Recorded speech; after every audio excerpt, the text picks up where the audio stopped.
All right, let's dive straight into the data. We all know current vision language models are hitting a massive architectural wall when it comes to open-ended 3D and 4D spatial reasoning. Even when we bolt on specialized perception modules, their effectiveness is fundamentally bottlenecked by the action interface that actually calls those tools. But NVIDIA's SpatialClaw framework completely dismantles this roadblock. How? By treating stateful code execution as the primary reasoning space. Let's unpack exactly how this works. Here is the structural roadmap for our analysis today. We're going to cover the specific bottlenecks in current action interfaces, break down the SpatialClaw framework and its persistent agentic loop, and then analyze the benchmark breakthroughs, cross-architecture generalization, and finally, the component ablations. So let's start with those action interface bottlenecks. Historically, spatial agents have been trapped in one of two paradigms. First, you've got single-pass code execution. The agent writes a full Python script and runs it exactly once. The fatal flaw here? It completely commits to an analysis strategy before it even sees any intermediate visual evidence, like a segmentation mask or a depth map. The second paradigm is structured tool calls, usually dispatching commands via rigid JSON or XML schemas. And sure, it's cleaner, but it is incredibly constrained. It totally lacks the flexible geometric composition we need for real test-time analysis. I mean, think about it. If your task suddenly requires estimating a surface plane using ransack right after deriving a mask, a predefined JSON schema just can't adapt on the fly. Bottom line, both of these legacy approaches fundamentally fail at open-ended spatial composition. That brings us to the architectural shift of the SpatialClaw framework itself. Unlike those rigid API menus, SpatialClaw operates entirely inside a stateful, persistent Python kernel. It's preloaded right out of the gate with the input image frames, cutting-edge perception tools like SAM3 and DepthAnything3, plus your standard scientific heavyweights like SciPy and NumPy. Here's the absolute game changer. The VLM-backed agent writes just one executable Python cell per step, and because this kernel is persistent, it preserves the state across turns. So any spatial object, whether that's a camera trajectory, a point cloud, or a mask, stays actively alive in memory as a standard Python variable. The agent can just seamlessly grab and manipulate those perception results step by step. Let's look at the actual execution mechanics of this persistent agentic loop. The framework drives the agent through a highly meticulous 5-stage cycle. Step 1 is planning, formulating an initial geometric analysis strategy. Step 2, code generation, writing that discrete Python cell. Step 3 is executing it securely within the persistent kernel. But step 4, feedback assembly, is where the real magic happens. The agent doesn't just get a simple success or fail Boolean back, it gets the standard output, the full error tracebacks, variable summaries, and critically, rendered intermediate images fed directly back into its context window. Finally, we have answer submission. This creates an incredibly powerful code, inspect, and revise cycle. If a basic centroid function isn't yielding the closest metric distance, the agent physically sees that intermediate error and can organically pivot to a SciPy KD tree computation on the very next turn. So how does this translate to empirical results? Let's check out the benchmark performance breakthroughs. The statistical significance of this architectural shift is massive.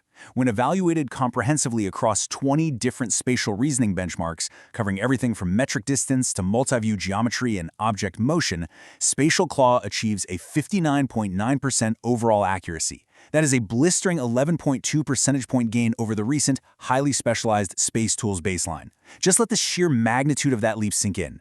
It definitively proves that shifting the action interface over to a stateful Python environment unlocks the base model's intrinsic capacity far better than static fine-tuning ever could.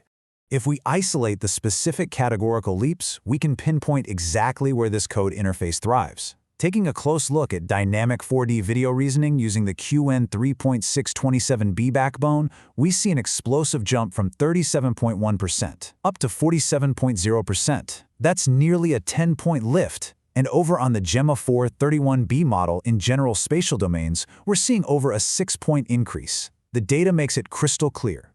The most dramatic performance multipliers happen right in dynamic video and multi-view domains. Why? Because those are the exact categories that strictly demand chained, cross-frame geometric computations that no predefined JSON API could possibly handle. Next, let's examine cross-architecture generalization. What's genuinely remarkable is that the performance gains of SpatialClaw transfer seamlessly out of the box. The researchers evaluated this framework across two totally distinct model families, Qwen and Gemma 4. spanning massive parameter scales from 26 billion up to 397 billion. But here is the critical takeaway. There was absolutely zero benchmark-specific engineering and zero model-specific prompt tuning required. None. This comprehensively proves that the expressive geometric reasoning improvements are intrinsically driven by the interface itself. The code-based orchestration space, not model memorization, is the true catalyst here. Finally, we'll deconstruct this with the ablation and component analysis. This ablation finding is arguably the most revealing metric in the entire study. If you completely strip away all external visual perception tools, meaning no SAM3, no depth estimation whatsoever, and simply migrate the agent into this stateful code interface armed with nothing but basic scientific libraries like SciPy, you still observe a pure 2.7% performance gain over the baseline. That brilliantly isolates the independent raw power of the persistent execution environment. Then, of course, when you inject the full perception suite back into the loop, you skyrocket to that 11.2% lift, demonstrating exactly how this interface acts as a massive force multiplier for standard visual tools.